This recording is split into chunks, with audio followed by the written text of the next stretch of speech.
Thailand ગુજરાતીઓનો મનપસંદ એવો દેશ જ્યાં મોટા ભાગે ગુજરાતીઓ ફરવા માટે જતા હોય છે. જય પણ કેમ નહીં, થાઈલેન્ડ બહુ સુંદર એવી કન્ટ્રી છે. હવે આગળના સમયમાં જો તમારે થાઈલેન્ડ ફરવા જવું હોય ને તો ઝડપથી જતા હોજો, કારણ કે થાઈલેન્ડે અમુક એવી સ્કીમ બહાર પાડી છે, અમુક એવા ફાયદા આપી રહી છે જે તમારે જાણવા જરૂરી છે અને એ ફાયદા મેળવવા માટે તમારે આ વિડીયો જોવો જરૂરી છે. Hello, ladies and gentlemen. This is your captain speaking. We'll be landing in the airport in just a few minutes. Hello guys, welcome to way to વિદેશ એન્ડ માય નેમ ઇઝ કરણ ચરોતરા. દુનિયાના એવા ઘણા બધા દેશો છે કે જે ટુરિઝમ ઉપર નભે છે, એની આર્થિક કમાણી ટુરિઝમ ઉપર જ છે. હવે જો પ્રવાસીઓ ત્યાં ના જાય તો ચોક્કસથી એમને ઘણું બધું નુકસાન થતું હોય છે. હવે આવા દેશો ઘણા બધા છે, જેમ કે નેપાળ છે, ભૂતાન છે, માલદીવ છે, થાઈલેન્ડ છે, ઘણા બધા છે.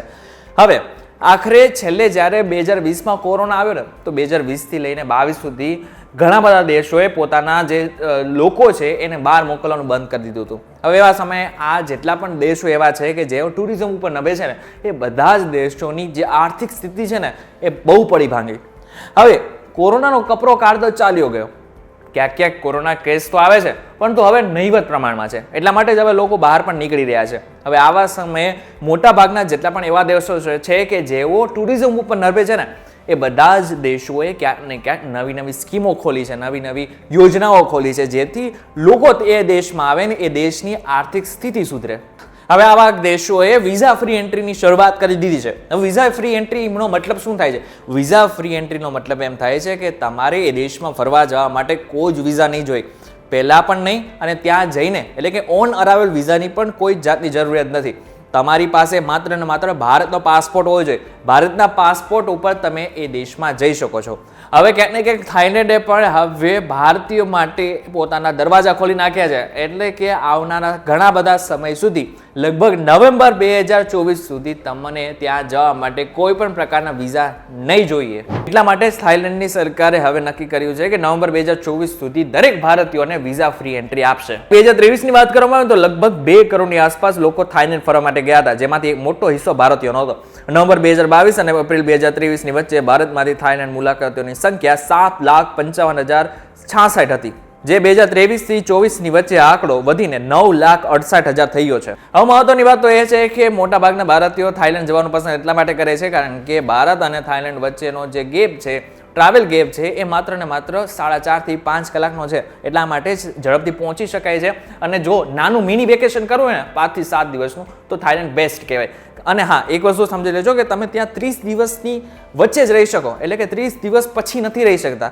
30 દિવસ પછી જો તમે ત્યાં સ્ટે કરો છો, તમારી ઉપર કાર્યવાહી પણ કરવામાં આવી શકે છે. હવે થાઈલેન્ડમાં ફરવા લાયક સ્થળની વાત કરીએ કે થાઈલેન્ડમાં કયા કયા એવા સ્થળ છે કે જે તમારે ફરવા જોઈએ, તમારે ત્યાં એકવાર મુલાકાત લેવા જોઈએ, તો એ છે ચંગમાઈ, Phuket, Ayutthaya, Khao Sok national park, Krabi, Pattaya, Chiang Rai, Kanchanaburi, Ko Samui, grand palace, હુઆ હિન. આ બધા એવા પ્લેસ છે કે જેની મુલાકાત તમારે ચોક્કસ એકવાર થાઈલેન્ડ જઈને લેવી જોઈએ. માત્ર થાઈલેન્ડ પરંતુ એવા ઘણા બધા દેશો છે કે જેઓ હજી સુધી પણ વિઝા ફ્રી એન્ટ્રી આપે છે. આ દેશો ક્યાં ક્યાં છે તેની વાત કરી લઈએ. આવા દેશો છે Sri Lanka, Fiji, Micronesia, Niue, Vanuatu, Oman, Qatar, Barbados, British Virgin island, Dominica, Grenada, Haiti, Jamaica, Montserrat, Kitts અને નેવિસ. સાથે સાથે જો આપણા પાસેના દેશોની વાત કરીને તો એ છે નેપાળ અને ભૂતાન. આ બધા જ એવા દેશો છે કે જ્યાં તમારે વિઝાની જરૂર જ નથી, તમે આરામથી ઇન્ડિયન પાસપોર્ટ લઈને ત્યાં ફરી શકો છો.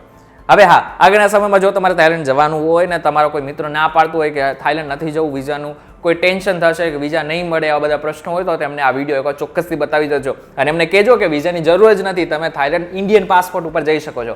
આ વિડીયો તમને કેવો લાગે એમને કમેન્ટ કરીને ચોક્કસથી કહેજો. વિડીયો થકી જો તમને કોઈ ઇન્ફોર્મેશન મળી હોય તો વિડીયોને લાઈક અને શેર જરૂરથી કરજો. તો આવા જ ઇન્ફોર્મેટિવ વિડીયોઝ માટે vtvgujarati.com સાથે જોડાયેલા રહેજો. અને મહત્વની વાત તો એ છે કે અમારી એક વોટ્સએપ ચેનલ પર છે કે જેમાં અમે રોજ મિનિટે મિનિટની ખબર તમારા સુધી પહોંચાડતા હોય છે. હવે જો તમારે અમારી વોટ્સએપ ચેનલોમાં જોડાવું હોય ને તો એની લિંક ડિસ્ક્રિપ્શનમાં છે, એમાંથી તમે ડાયરેક્ટ અમારી ચેનલમાં જોડાઈ શકો છો અને તાજેતરની બધી જ અપડેટ, મિનિટની અપડેટ તમારા સુધી પહોંચતી રહેશે.